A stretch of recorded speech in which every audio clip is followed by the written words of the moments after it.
be corrected every once in a while. Just think about pelvic bowls and stuff. I do know this next comedian does not have a pelvic bowl because I changed his diapers when he was little. So, well, maybe he does. I don't know. How does that work? Ladies and gentlemen, our next comedian, Jake Sinicki.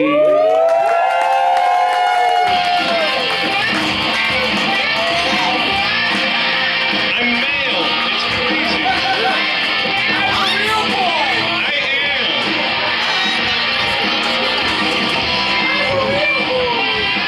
am. You and me both, bro. We have beards for men. Yeah, we do. This is a team effort now. All right, so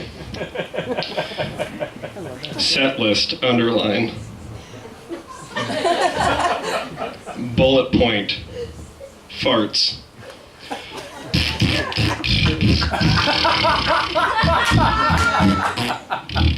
Yes. Now that we got the classics out of the way.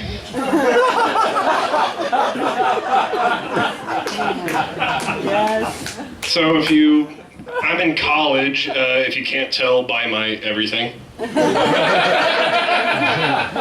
Just kind of a scruffy Weezer vibe going on here. I'm 21, I've been in college for 3 years. I went into college right after high school. I feel the need to clarify this because I feel like I can pass for a solid 27. I'm very tired looking. And it's extra with the beard and the eye bags and the random 90s music trivia. I tend to throw people off. Like when I buy alcohol, like only moms card me. Like they just sense it.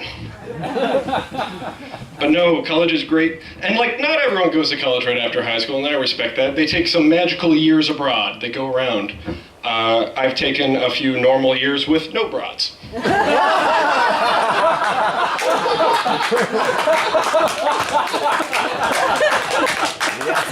Some people get all worldly and learn things from Tibetan monks. I learned how to skim a $200 textbook.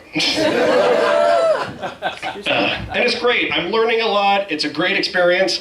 But the longer I'm in college, the harder I'm finding it to be a role model for my little brother. You know, because he's in high school. He's a little high school senior. And he's like, Jake, what can I do? What can I expect? What's college going to be like? And recently I've only been able to say, well, I don't sleep right. I have a lot of weird cravings involving eggs. And I have a lot of abdominal cramps, like here hurts just all of the time. He's like, Jake, you just described a pregnancy. I said, yes, with knowledge.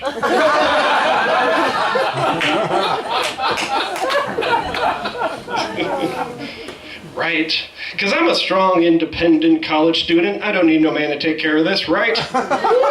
Ladies. I live with my parents. I've developed, like, to get through the schlag of college, I developed a new tactic where I pre-grind my pain meds and just put it right into the coffee. I call it the cry for help. You know, you have to say every step as you make it, so hopefully someone will stop you.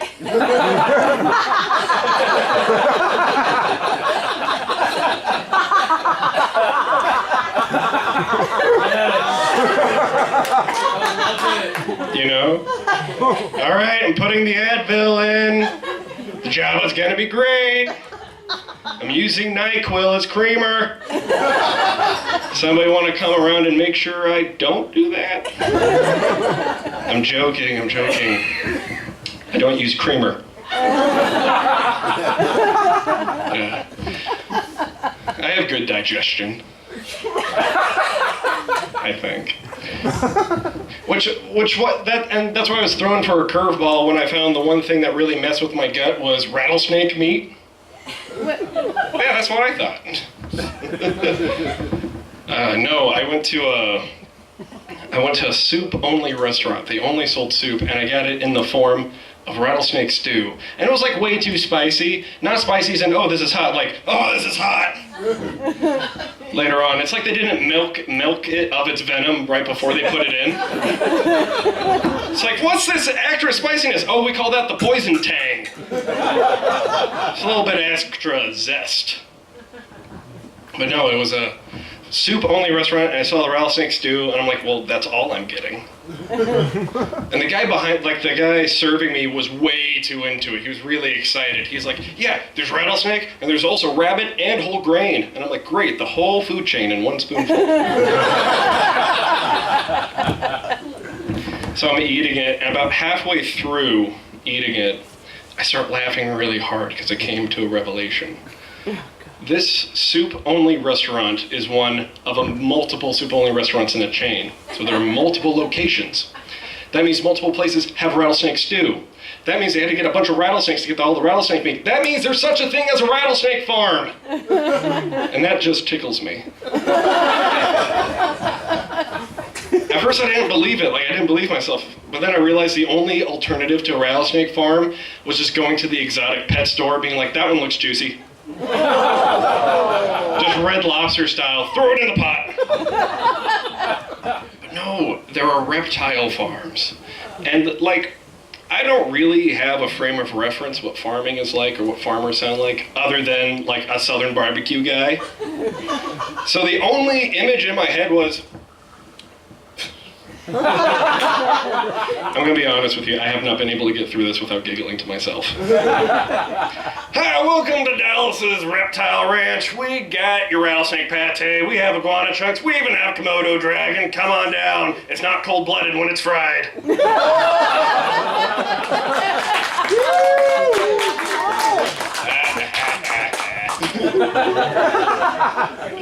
I love animals. Which is weird to me sometimes because my opinions of specific animals are largely based on whether or not I think I can take one in a fight. I was having a discussion with some friends and somehow we got onto the topic of armadillos, which I hate. I hate armadillos. They're like weird kangaroo pill bugs with hairy little hobo hands. They're disgusting. And I told them this. And I also added the fact I would hate to fight an armadillo, and I never want to do that. My friends were like, Jake, why would you never want to fight an armadillo? And I said, because it's gross. Not fun. And this completely derailed the previous conversation, and now we're only talking about animals Jake would like to fight. And they went exotic for their first one. They're like, well, what about an ostrich? I'm like, ostrich? Ostrich is good. Ostrich is good, because they're large and muscular, but I'm crafty. Ostrich gets a good grade. But then I started to realize, the more I thought about it, the more I thought about it, the more I realized that this same thought process influenced what animals I'm okay eating. I want to eat bears and sharks, because I know the only way I win that fight is science. You know, if I go up against a bear fisticuffs, it's gonna murder me. Unless I use chemistry like a coward.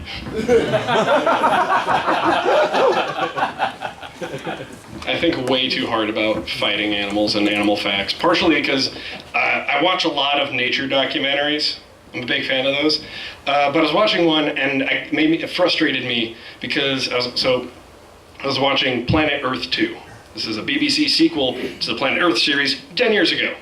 And it didn't even take the narrator 5 minutes before we got this is the last we shall see of these environments due to human pollution and human activity. And I go, I know!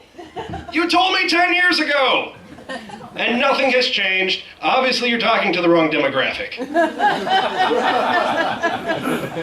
It's nuts. You're totally killing my total buzzkill, David Attenborough. I just want to enjoy watching a hawk hunt down a field mouse. Is that too much to ask? Whenever the chase scene starts, I root for the carnivore. Not because, I know weird to say this way, but because they never win. It always gets away. I've seen a bunch of lion documentaries, and lions are super lame. Lion King, I think, has lied to all of us, and they're like, no, they're majestic hunters. No, they're kings of the jungle. I've seen enough. Every hunt scene ends with another unsuccessful hunt for the pride of The lionesses will have to find something soon to feed the cubs before the dry season. Every time. It's also always that same guy. Like the British guy, and it's David Attenborough. He's been doing it for 70 years. Like every single time like there's an animal that comes on screen and you hear a British guy, it's him. Like if you see a lizard run on screen in the desert, just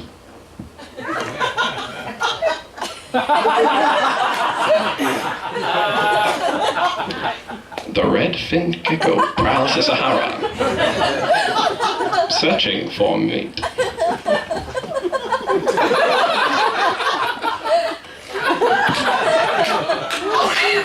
He does an all-meat head bobbing, hoping to attract a female.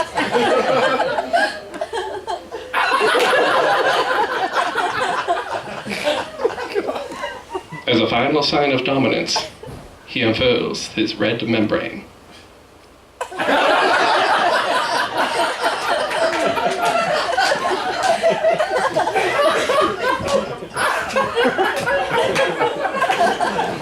I relate way too hard to that gecko.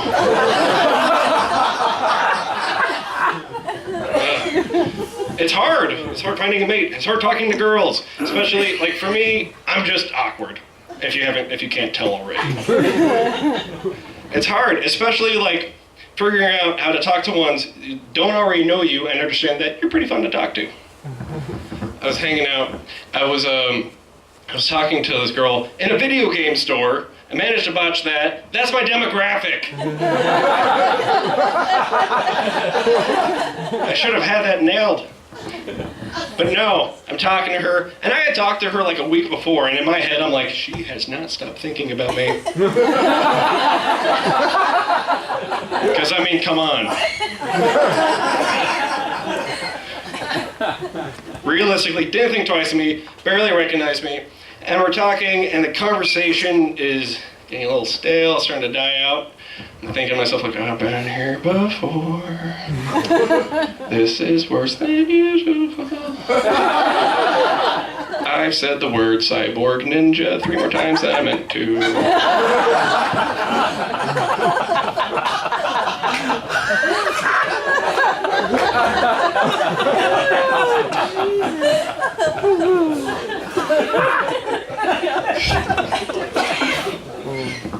So I've been here before. I know what to do. I admit defeat and I graciously back away. And I begin hearing a familiar voice in the back of my head. Even with his own species, the male Jake. The male Jake is a weirdo. This will be another tough mating season for the male.